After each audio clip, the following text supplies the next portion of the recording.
how to create a profile,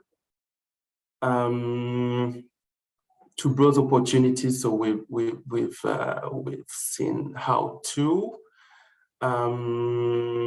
Oh yeah, so these are like other provinces' official platforms. So yeah, well, we are really focused on Quebec, as I told you, but we are still browsing for opportunities in other provinces.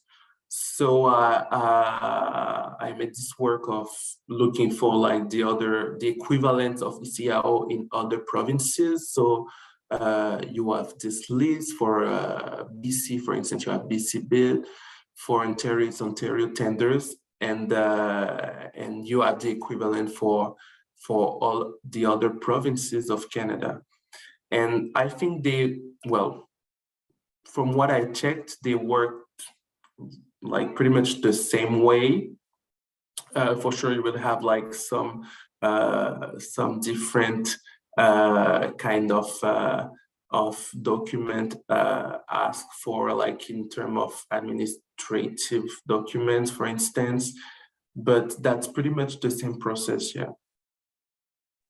So you are using mainly this, let's say, specific platforms for each province, and you are not using the Canada Buys? No. Yeah, no. I'm checking like every province official separately. platform. Yeah, separately, yeah. Okay. Well, one of the reasons is probably because most of the tenders that Johan is looking after are municipal. Oh yeah, exactly. All the municipal order are not all in Canada's buy. Yeah. So no, but that's very, practical information for us also, because because of course it would be easier to have everything on one portal divided per different buyers category, but then, as Jan said, there's no everything there yet. So if you, Johan, you are managing it, that you're going through specific portals, it means that the information is there, and the municipal level is also the one that interests the companies here. So exactly, I was looking for a platform that could like gather everything, but yeah, from what I saw and when I was checking, for municipal offers, as Jan was saying, everything would rather be in the official provincial platform. So that's why I would have to check on the provincial platform rather than a platform that would gather everything, so that I don't miss information or opportunities. Yeah. I think Merckx is doing a pretty good job at that, and we're going to have a demo from Merckx on the 14th. So we'll see how much they are actually able to capture. So that's the next thing we'll do. Yeah, and Merckx is trying to combine information in one platform. Merckx is trying to get all the tenders from all the different level of government and even private tenders into one platform. That's what they're trying to accomplish. And for instance, for provinces like Manitoba or Newfoundland and Labrador, they don't have like an official platform. So I will check on Merckx, for instance. Yeah. And Johan, just to give us a sense, on average, how many tenders do you look in every single day? Oh, like how many platform I would check, or no, how many tenders of interest for the Richebourg do you get on average every day? On average, I would say maybe 4 months. Yeah, there's not that much, because we already, okay, so the company I think is mature enough here in Canada, and we are really looking for something precise in terms of location, kind of service asked for, size of the market and everything. So that's why we really focus on a very precise profile or kind of offers.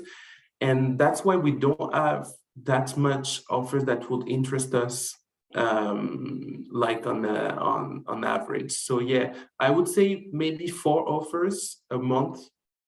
That would be a good, yeah. I think that we are even more specialized. Exactly, yeah, we're As very a sector. specialized. For instance, we do like waste collection. That's a very interesting example because that's something we have to handle, I'd say. We do only waste collection and transportation, and we don't do waste treatment here in Quebec. And there are a lot of contracts that ask for the three ones. So collection, transportation, and also treatment. So whenever you don't do treatment, you're already off the out of the offer. So that's how we kind of filter very quickly what we are interested in or not, what we may be interested in and what we won't be interested in. Yeah. And I think that's something you're going to address further in your presentation, Johan. So I don't want to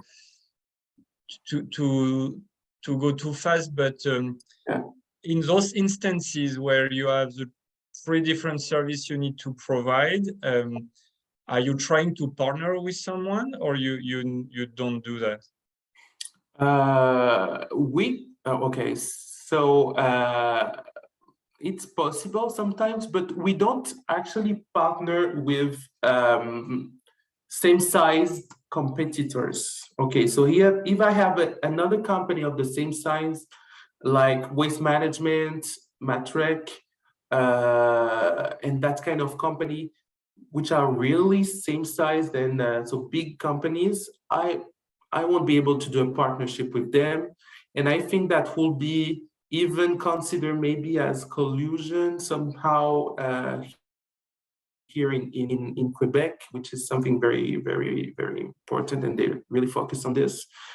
So if I do a partnership, that will be with a very small player, with in our personal case with a broker. What we call a broker is like a company, a small company working for us, that will provide, for instance, 2 trucks with 4 drivers and 10 helpers.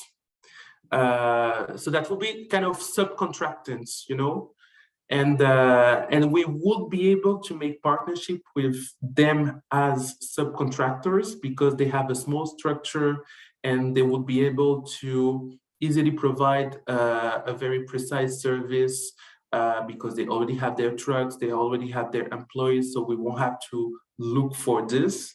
And that will be the only kind of partnership we would be dealing with. Yeah, very small, small-sized players. Yeah, and for sure you would have to put it in the offer. So you would have to say, okay, so and in most contract they will ask if you have subcontractants company. You will have to put the name and everything. So have you won any contract where you have some subcontracting inside? Yeah, for sure. Like in a lot of our Montreal contracts, like district contracts, we work with subcontractors. Yeah. Well, that's a thing which is very particular to Montreal, and that was something. Well, it's very interesting to talk about this because when we enter the market, for sure we didn't have that kind of. We didn't take into account that kind of dimension, but here how it works is that in our field, for sure, most big players work with subcontractors. So you have this kind of big companies, sometimes and very often family-owned companies, which have like maybe 3 or 4 trucks, and they have like the very same amount of drivers, and they would work for the big players. So the one who will give their proposal will be the big companies that will pay some subcontractors to work for them. And that's how it works here in Montreal. So if you're not doing this, you're not competitive enough in our field again. I don't know for others, but that's how it works. And in Gatineau, for instance, this does not exist. You don't have that kind of subcontractors of small business companies that will provide you very precise services. So in Gatineau, we only have like employees, yeah.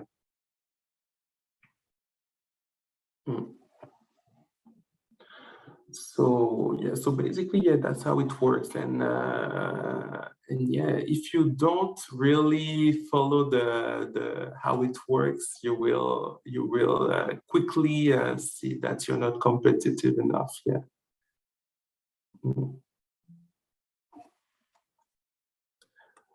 So yeah. Okay, so I was, yeah. So I wanted to give you an example of what kind of documents, for instance, or how it works. So whenever we talked about how to browse an opportunity, how to buy the opportunity and get the documentation. And then when you have your offer, what kind of document, what kind of things they will ask for.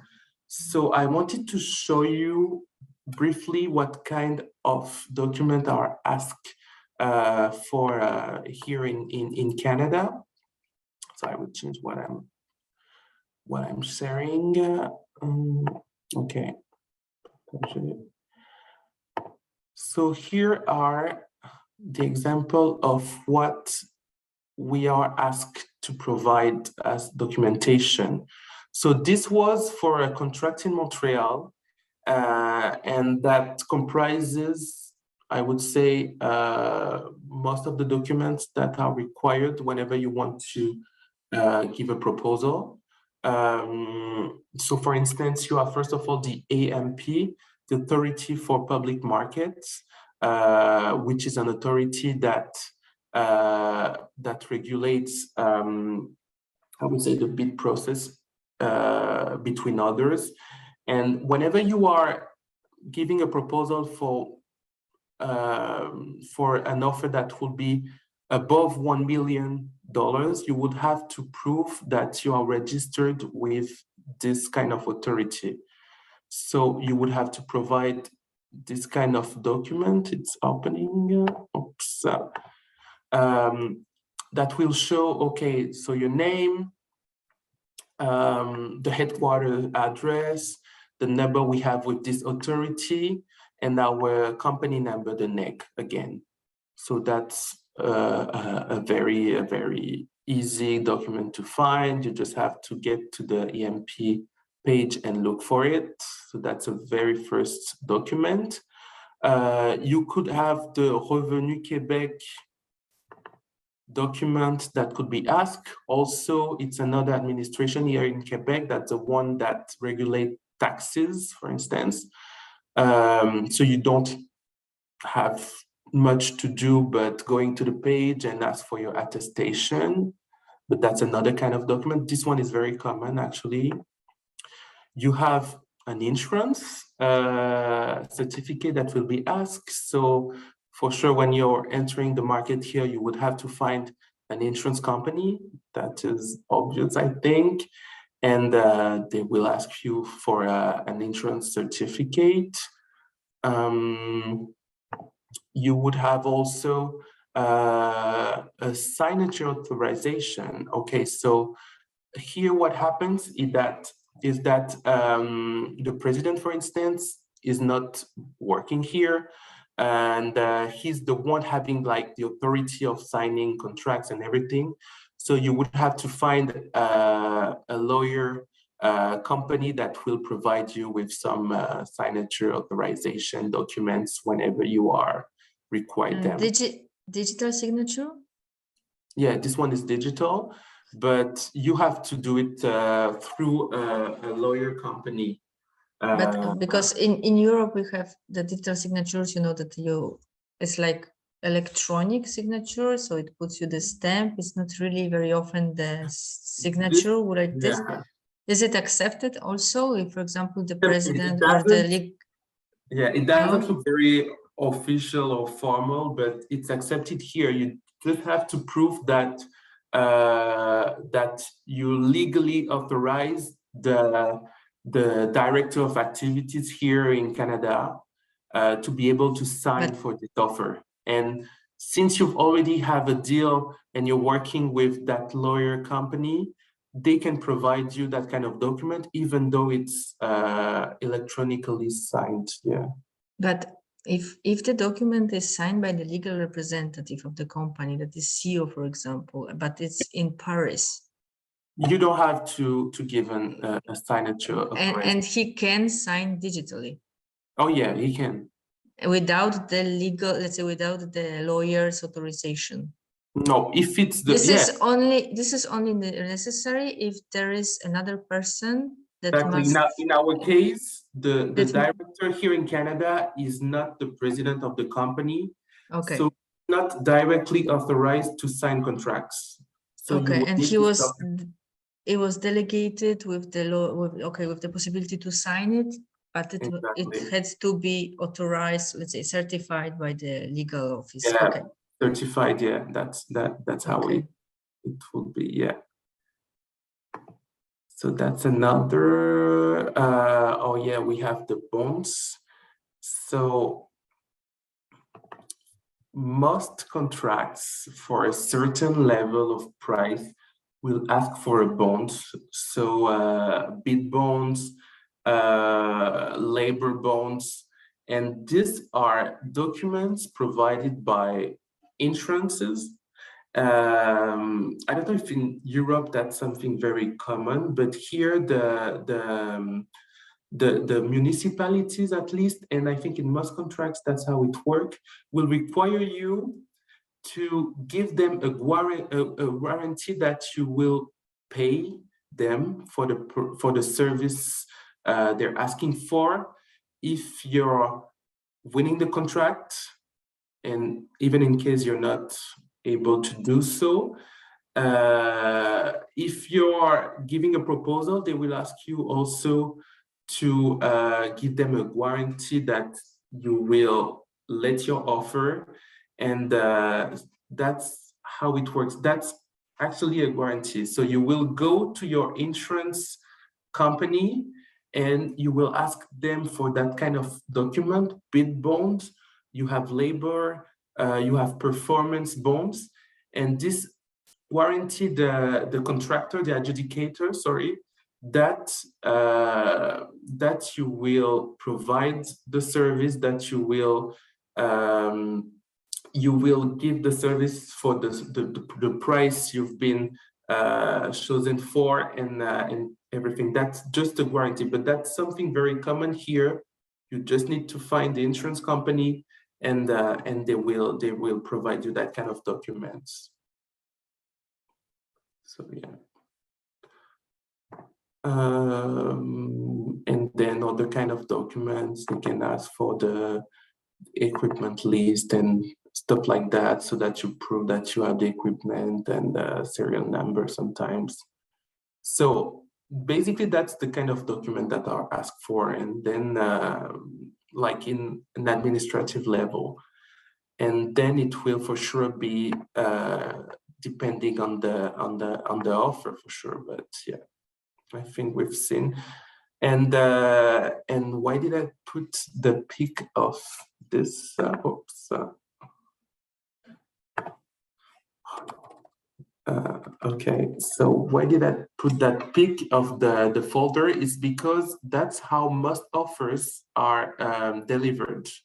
So when I have I've worked on my proposal, that's the proposal I will give the municipality. They will ask you to print all the required documents, put them in a folder, an envelope or whatever, and go to their office with that folder sealed, and they will open, check your price, say it out loud, and everything will be able to know, okay, Dorisbo made this offer, the other company made this offer, and that's how we know who won the contract. But it's paper? documents? Oops, I It's can not hear you. digit. Marta. Sorry. Do you hear me? Hello. I hear you, Marta. Oh Go yeah, on. yeah. I can hear you now. Yeah. Okay. Do you hear me now? Yeah. Perfect. Okay. So is it paper delivery? It's paper. Yeah. It's Most not offers are digital? paper. Some are Okay. digital, but well, in our field, most are paper. And from what I've seen in Montreal, when I'm going to some documents up to some submission opening, as they call them, most are paper. Like in construction, in environmental services, most are papered. Yeah. Maybe in And other fields that's not the case, but yeah. but yeah, in particular in most countries in Europe, we are trying to not do it anymore in paper. So it's like Yeah. digital or something like this. No, but I'm curious also another part that you said. You said that you brought the offer and that they have opened it immediately Yeah. and They will. announced the. So it's Exactly. something like submission day. So you have to Exactly. present. So the submission, the due date is the date. Well, they will put you a time also. It's the time when they will be opening all the receipt offers. Ah, okay. So it means that you can submit them. So you can bring them before, but You can you do should them before, be, yeah. Yeah. but you then should be present at the submission day when they will open their all and say who is participating, what is the price, and they are saying already the same day who won the tender. Exactly. They won't say who won because they have to go through all documents to check that everything is in order. But they will say out loud the price, which is what they're interested in. And then you will have yourself to write down all the offers so that you will deduce who won actually. And then if there's like something wrong in the one that is supposed to have won the offer, they will normally take the second one or not, depending on the price and everything. Yeah, they have this liberty, this freedom to choose if they take the first, even so the first one. Sometimes if you are the only one giving a proposal, I've seen that they can say, we don't take your offer. We think the price is too high, so work on it, and we will go through another bidding process. Yeah, that can happen too. Even if you are staying within the price, the threshold that they put in the call. They don't really put a price. They don't put the price. They don't put a price scale here.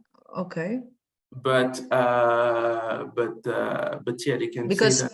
Because very often in because in several, at least, public procurement processes in Europe, they put the total, let's say, contract amount. Oh yeah.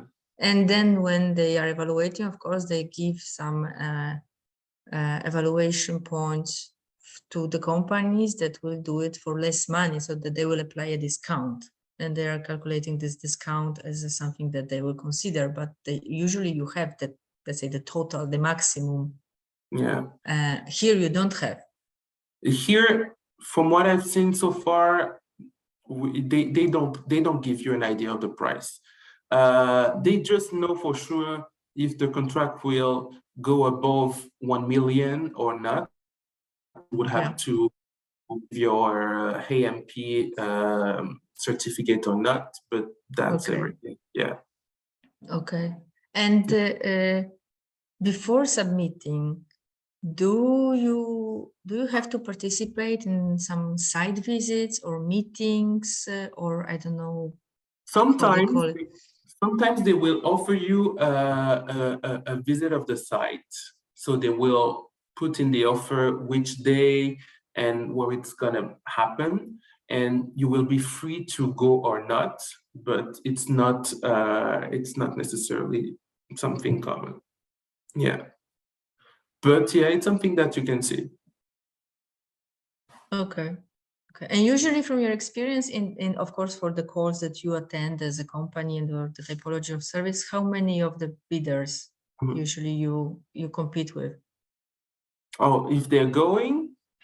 Yeah, you know, usually for the calls that you for the tenders that you participate, it's only you as a company, or how many others in average? I said, what is the competition level in your? Oh in your yeah, so that, well, I won't say I'm always seeing the same people, but it's yeah, but it's mostly the it's case. kind of this, yeah, it's kind of this, you always kind of see the same people. Here in Canada, it's very well, it's a big country, but not that big, I'd say. And you kind of know people from the market from the sector very quickly, because yeah, they're not that much, especially in our field, there's not that much competitors or people working in this. So yeah, I kind of know we will be there or not. And when I see the face, I will say, okay, so this company is also like competing for this offer. Yeah. Mm. Okay, so I put some do's and don'ts. So what to do when you have a proposal? So you have to create your own follow-up for the deadlines. Yeah, that's something very important, because as you may have seen, you have the due date on SOAO, but SOAO won't notify you. They will not send you an email to say, hey, be careful, in 3 days you will have to send your proposal. They won't say you that. So you will have to get your follow-up. That's very important. If they change the date, however, they will send you an email. Yeah, they will notify you of it. Read carefully all the addendas. The addendas are like all the messages, the email they will send you if they change something in the offer. And as I was telling you, you have to notify the contract representative if there's something wrong in the offer, if there's some missing information and everything.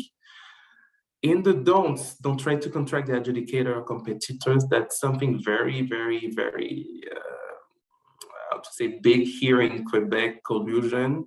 I mean, in Quebec, they had a lot of problems with collusion a few years ago, and that's why they are really, really focused on this. The authorities, the municipalities, they make sure like everything goes pretty clear and there's no collusion or everything between the competitors, and even between the municipality and all the competitors.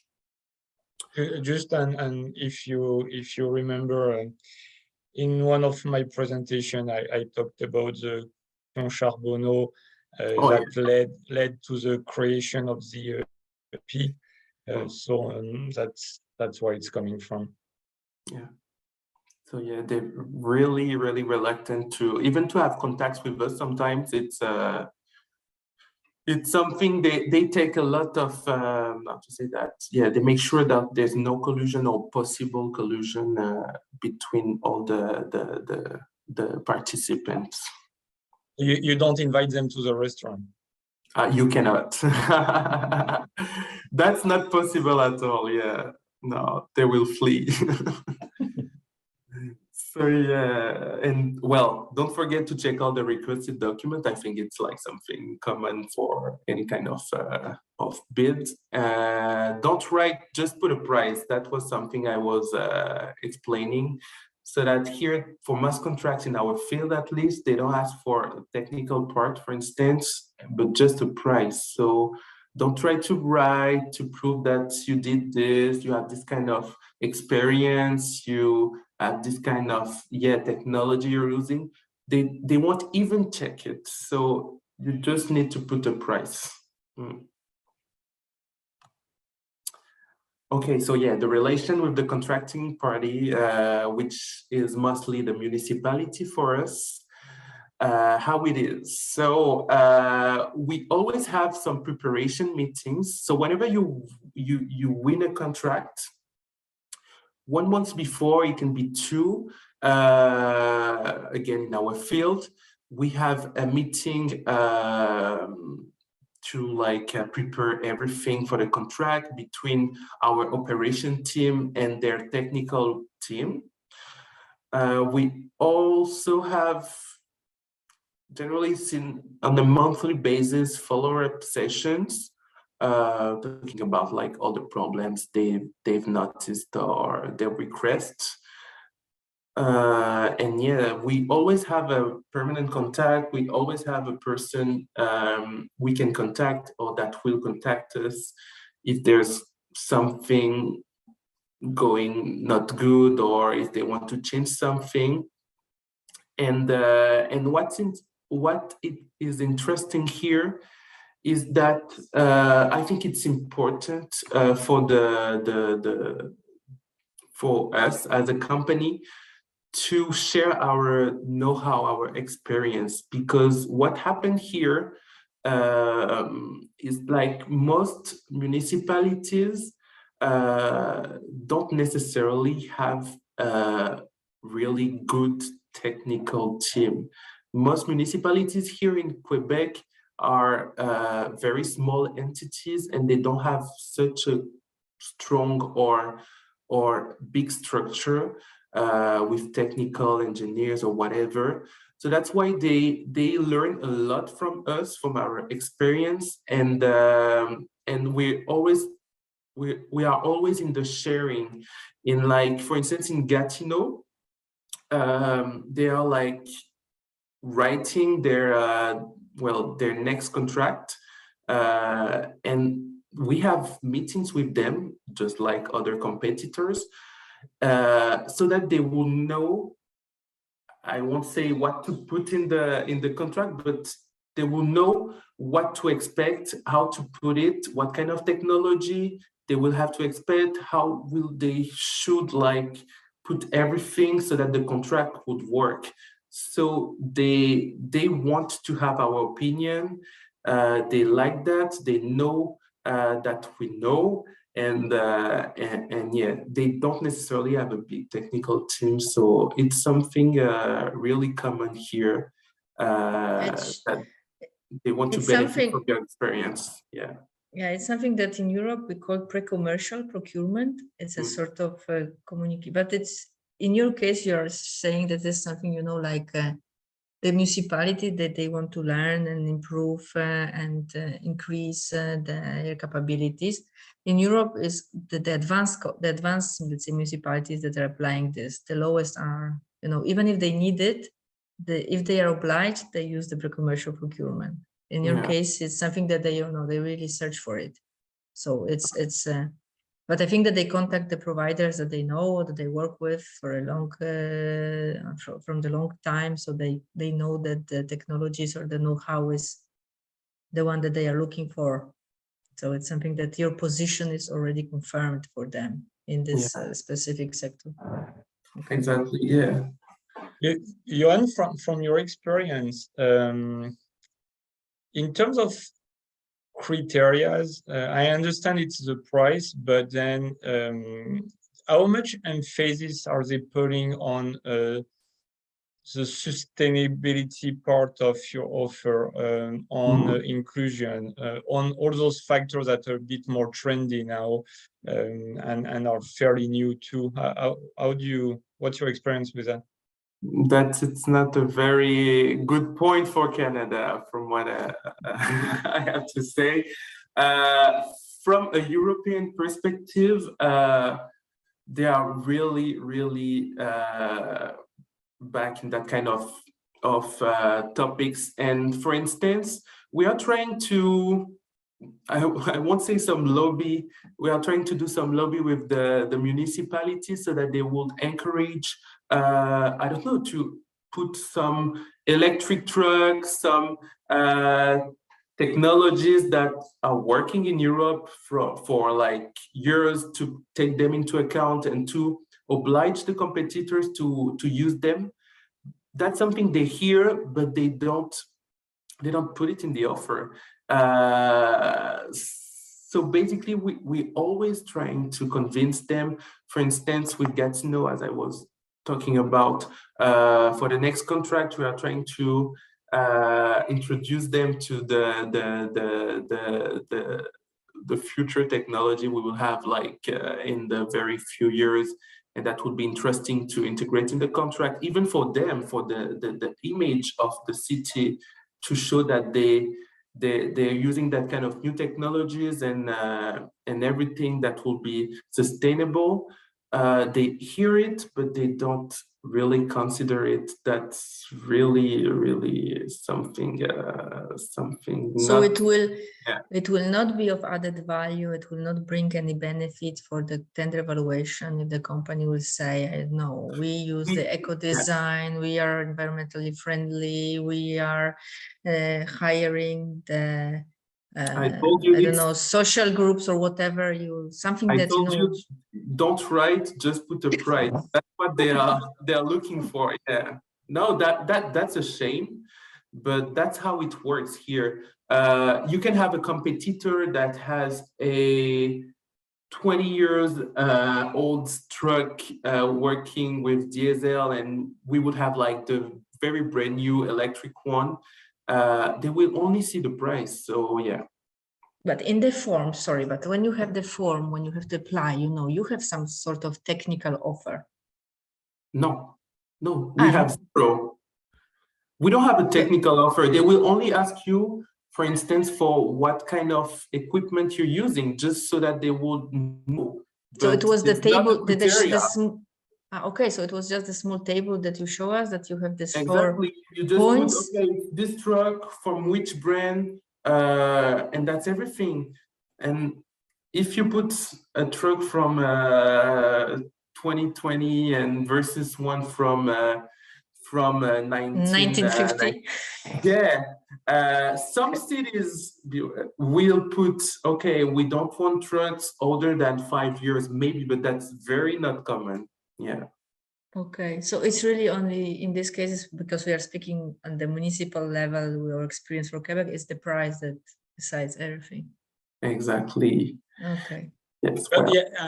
And yes, as you mentioned, Martin, I think it's important to keep that in mind during all that presentation, is that all that Johan is saying is very specific to municipality in Quebec, but as we've seen with federal tenders, Yes, some other jurisdictions have different approaches. But I think one thing that's pretty interesting is that De Richebourg has installed a technology from Quebec on its truck to maximize or to optimize the consumption. Yeah. So the company is from Quebec, but actually I think, if I'm correct, Johan, that technology, you're actually using it more on your trucks in Europe than you're using it in Canada. Exactly. We got that partnership with a company from Quebec of energy efficient trucks. Well, a system that would provide energy efficiency for our trucks.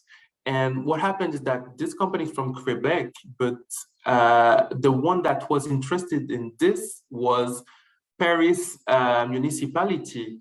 Here in Quebec, we met them, we showed them the technology, we said it's made in Quebec and everything, and they didn't show that much interest. Like, okay, and they were like, okay, so if you are like more efficient in your consumption of fuel, maybe you can give us, you can lower your price then if you don't consume that much. That's the kind of, of conversation we had. And yeah, that's pretty bad to see how it's considered here.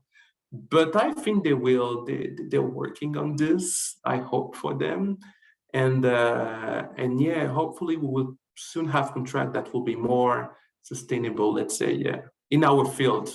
Honestly, maybe they are like better in others, but in our field, yeah, that's still something that lacks, yeah. Guys, I only have 5 more minutes, so I will try to go through the rest of the presentation.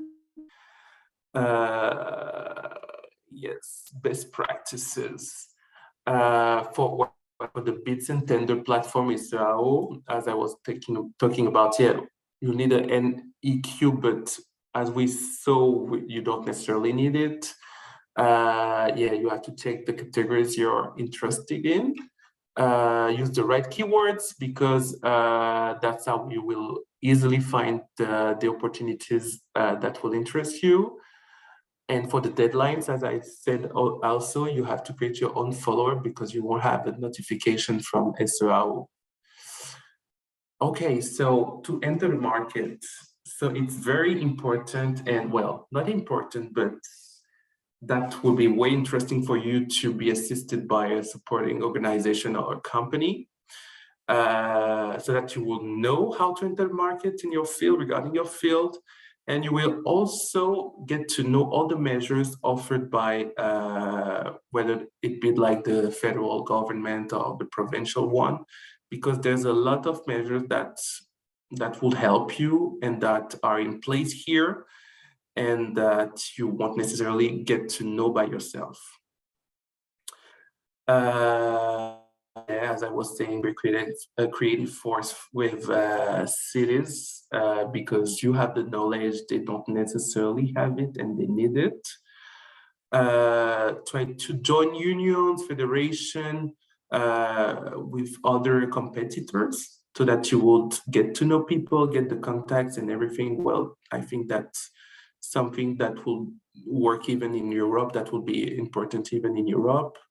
And yeah, regarding the equipment thing, for sure it will depend on your kind of activity. Delays are really a big problem here, regarding the material, the equipment, everything, well, not everything, but most of the things for us, and I'm talking more precisely about trucks and trucks material, are coming from the US. And whenever you want to enter equipment from the US, you will always have to face the delays, transportation things. And yeah, for contracts, if you want to buy, just to give you an example, if we want to buy a truck today, on average, we would have to wait between 8 months and 1 year to get it. Yeah. Difficulties we had to face regarding the platform. Yeah, the platform is not really responsive sometimes. Well, that's a problem we had to face. The ergonomics is not the best. To find offer, you cannot even like add favorites, for instance, to say, okay, this interests me first, so can I add it in? There's not that possibility. You cannot target offers neither. For instance, if I know that I have these 10 offers that interest me, I cannot like have them like in my dashboard and follow them easily this way. That would be something I would be interested in, for instance. And the platform does not suggest you regarding the kind of profile, regarding the kind of offers you are used to target. They don't offer you suggestion. They will say, okay, in your categories, as I showed you, you have this number of new offers. But even in your category, you would rather be interested in this kind of offers with these keywords, and they won't suggest them to you. That's another thing. It's not as good as Netflix or YouTube. No, yeah, not at all. They have to work on it. What we had to face when we enter here. So yeah, we have to have the surety insurer to get the big bonds, performance bonds, as I was talking about. Local banks here need really strong guarantees for any kind of investment. So you will have to have a very well relation with your bank in your European country, so that they will provide everything, all the guarantees they want here, so that they will like give you the investment you're requiring. Yeah, that's something, well, my boss talked to me about. Also, the contracts may contain abusive clauses. That's the thing. We have a lot of contracts that allow the adjudicator to ask or to change the numbers, the figures, the number of this and everything easily without justification, but which does not allow us to change or to be able to suggest something. So yeah, that's something that can be complicated in a contract.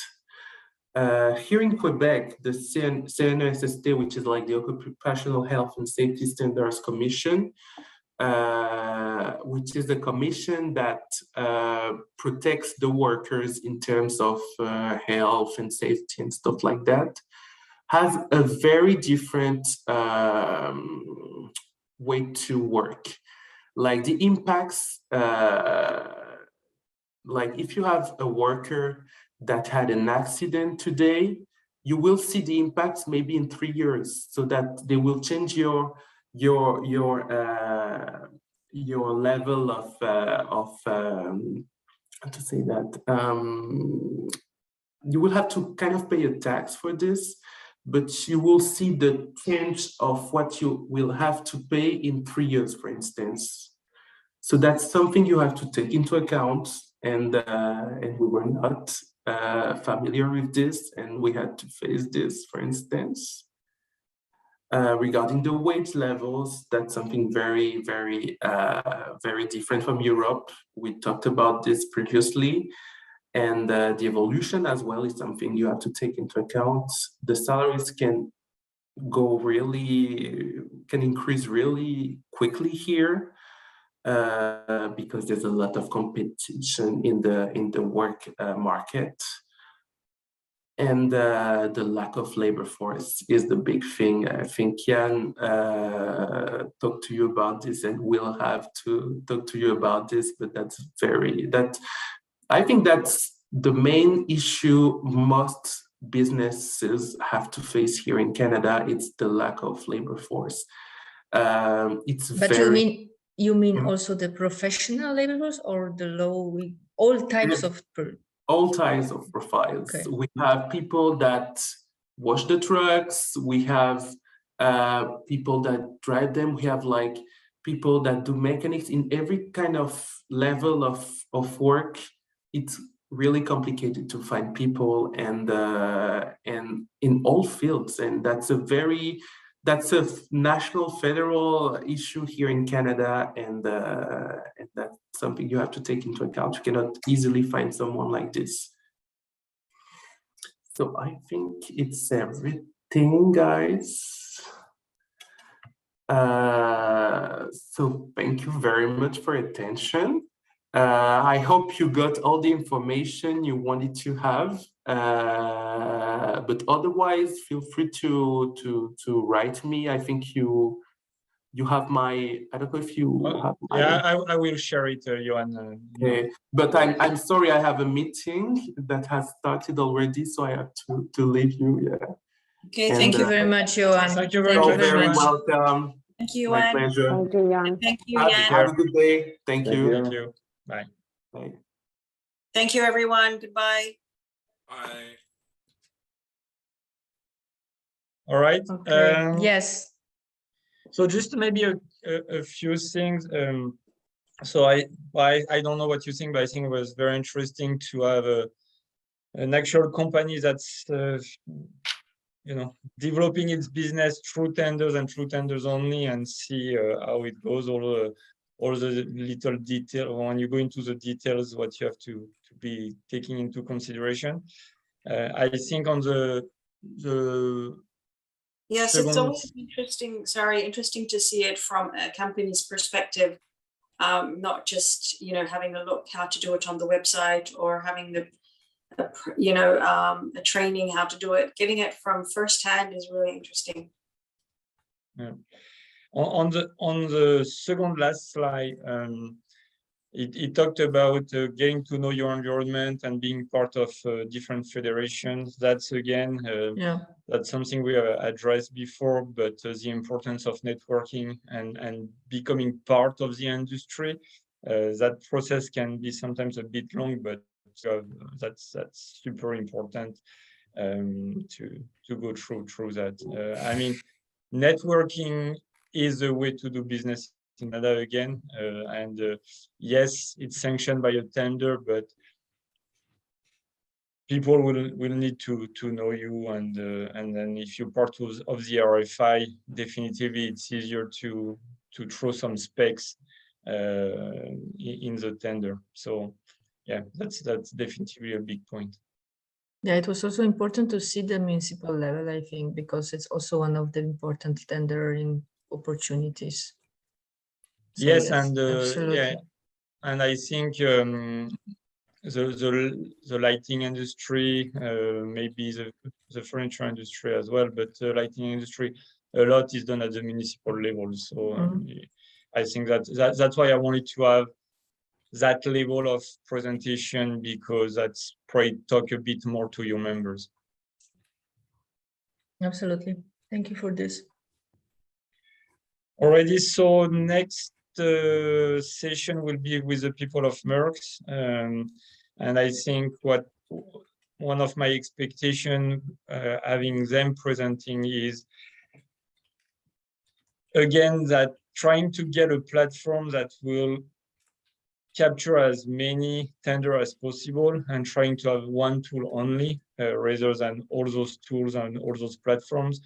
Because especially from Europe, at one point, there is only so much you can follow on a daily basis. So that's the idea, is to see how that platform is working. And because they are developing the platform, it's also interesting to see what trends are developing behind the tender, right? We've talked about sustainability and inclusion. That's all trends that they see and they capture in the work they do. So I think that would be pretty interesting as well. But so now my what I'd like you to do is just to give you one little homework, because I really feel like we've covered a lot. I feel like we've covered pretty much everything. So what I would be very interested is if you can all, and you can go through Antonella or write to me directly, whatever is more convenient, but if you could share with me what you feel like has been missing that need to be addressed, that will be very interesting. So we could, organize the next session according to that. Okay, Absolutely, perfect. yes. Yeah. And I think we'll collect with Antonella this information from all the partners, and then we'll send you, let's say, like one joint email in the next couple of days. Yeah, perfect. And nobody likes homework, Jan. Be very careful. I know Mary used to work with me. I always send you homeworks. Your homeworks I'm used to and I like. But Jan, really, we just like the training right now. No homework. No, but that's why I make sure I say a little homework. Okay, good. All right, thank you very much. Anyway, thank you very much for today, and we see everybody on the 14th. Perfect. Mary, wait a moment, Mary, please. Yep. Okay, I will say bye to everybody. Thank you very much. Marta, Bye. wait a moment. Marta, wait a moment. Me too. Okay. Marta, you stay too. Who can go away? Okay, you only want me to disconnect, correct? No, wait. Okay, perfect. Bye, everybody. Have a great day. Bye. Take care.